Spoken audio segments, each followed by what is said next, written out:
Vamos a hablar de la convivencia en casa entre perros y gatos.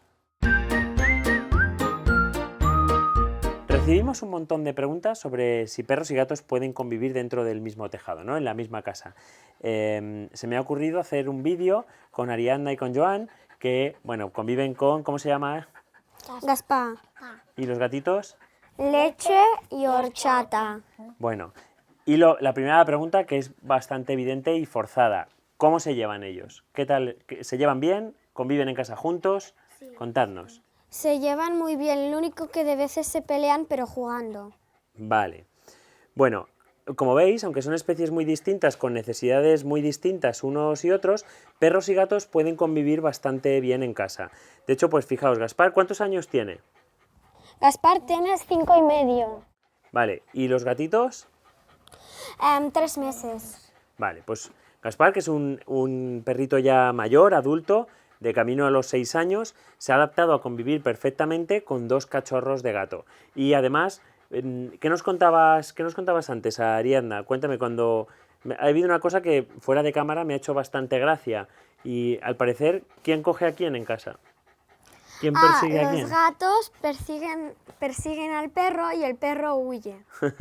Aquí parece que se han cambiado un poco las tornas. Bueno, es normal esta actitud porque los gatos ahora mismo entran pues con 3 meses en casa, son muy juguetones, entiendo que se pasan todo el día queriendo jugar, ¿verdad?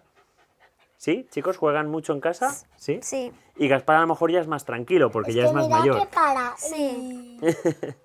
Bueno, pues ellos tratan de jugar un montón y bueno, a veces pues seguramente Gaspar, ya harto de los juegos de los cachorros, pues decide irse. Pero bueno, la cuestión es que evidentemente sí, pueden jugar, sí, se llevan bien, pero es muy importante distinguir la vida social que normalmente lleva un perro que siempre va a buscar nuestra compañía y siempre va a buscar el grupo, o la vida de los gatos. Es verdad que cuando son pequeños van quizá más juntos, pero los gatos cuando tienden a ser mayores hacen su vida un poco apartada y normalmente son algo más independientes, como todos sabéis. Bueno, es fundamental tener en cuenta el primer día en la presentación. O sea, la presentación entre perros y gatos cuando no se conocen, para que tengamos un futuro éxito, es muy importante. Evidentemente hay que elegir, hay perros en los que esa convivencia les va a costar más y a perros como Gaspar seguro que les va a costar menos. El primer día siempre lo haremos con el gato, y si es posible con las uñas cortadas, que no tenga punta en las uñas, cortadas o un poco limadas para que nunca pueda herir al perro. Y lo haremos también en un momento en el que el perro esté cansado, que venga después de correr o después de jugar, de tal manera que se mostrarán de primeras más pacíficos y más tranquilos a la hora de juntarse. Veremos qué ocurre, siempre estaremos por supuesto delante y nunca tendremos al gato cogido, porque el perro puede sentir celos y además porque el perro puede verle como una presa al tenerle su dueño cogido. De tal manera que, bueno, en vuestro caso, ¿cómo fue? ¿Qué tal se llevó Gaspar el primer día que vio a los gatitos? Bueno, Gaspar es muy bueno y no les hizo nada. Vale, es lo normal, en perros que son tranquilos y que son buenos, lo normal es que no hagan nada, pero es verdad que hay perros, sobre todo con instinto de caza, que sí que pueden intentar depredarles cuando no les conocen. Si están muy excitados el primer día, simplemente dejaremos que se vean, pero esperaremos hasta el día siguiente para volver a intentar presentarles de nuevo. Una de las normas de convivencia principales entre perros y gatos es intentar que tengan los comederos separados.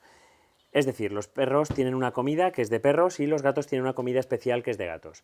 Ambos, tanto perro como gato, son animales carnívoros depredadores que pueden tener disputas o peleas por el hecho de alcanzar la comida o cuando los dos quieran ir a comer a la vez. Por tanto, una buena medida es que los gatos tengan su comida apartada de los perros y a mí una de las cosas que suelo recomendar es que siempre los gatos tengan la comida en alto, es decir, que tengan que subirse a un pollete o subirse a algún lado donde el perro no llegue y ahí esté su comida, que por norma general además suele ser más sabrosa o suele tener mejor sabor que la de los perros. Por tanto es muy común que el perro se quiera comer la comida del gato. Estando en alto nunca lo va a conseguir.